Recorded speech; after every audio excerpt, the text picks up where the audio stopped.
how do functions explain biological growth, such as bacterial reproduction? What happens if a single bacterium is placed in a petri dish with plenty of nutrients? One bacterium becomes 2, and 2 become 4. Then 4 become 8, and 8 becomes 16. At first, the change seems small, but after a short time, the number of bacteria grows dramatically. Functions play an important role in understanding how living things grow. In the 19th century, the British economist Thomas Malthus argued in an essay on the principle of population that population grows exponentially, while food production grows arithmetically.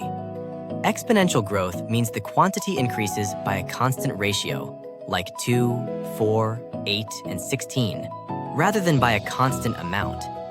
In contrast, an arithmetic sequence increases by a constant amount, like 3, 6, 9, and 12. In mathematics, we model these two types of change with exponential functions and linear functions, respectively. Malthus predicted that food production would eventually fail to keep up with population growth, leading to a major disaster. However, his prediction was not entirely correct. Advances in agriculture and technology greatly increased food production.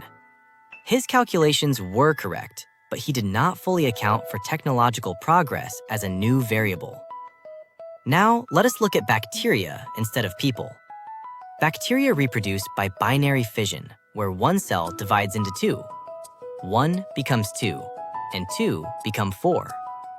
As this process repeats, the population grows rapidly at first, just like an exponential function.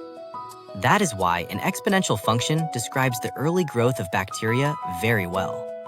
But this raises a question. Bacteria have lived on Earth long before humans appeared.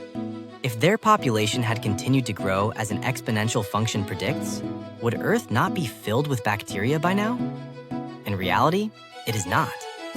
This is because bacteria do not live in an environment where they can grow forever. As bacteria multiply, nutrients become scarce, and space becomes limited. Waste builds up, and conditions such as temperature and humidity can worsen.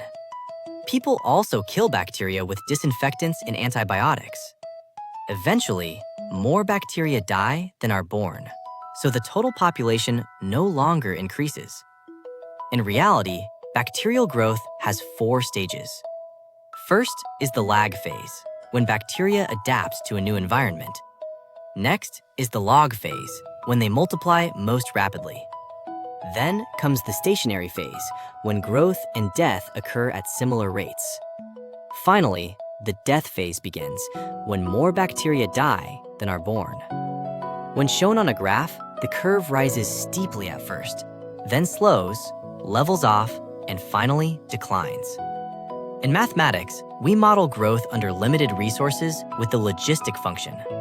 It grows rapidly at first, like an exponential function, but the growth rate gradually slows over time and approaches a fixed value. This function explains many natural phenomena, including bacterial growth, animal populations, plant growth, and human population growth. The exponential function is an essential tool in biology. It helps analyze not only bacterial growth, but also the spread of infectious diseases, economic growth, radioactive decay, and changes in drug concentration in the body. Because drug concentration decreases by a constant proportion over time, scientists use the concept of half-life to calculate the proper dose and timing. Life seems incredibly complex, but hidden patterns lie beneath it. Mathematicians express those patterns with functions, visualize them with graphs, and use them to predict the future.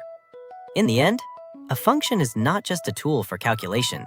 It is a language for understanding and describing how life works.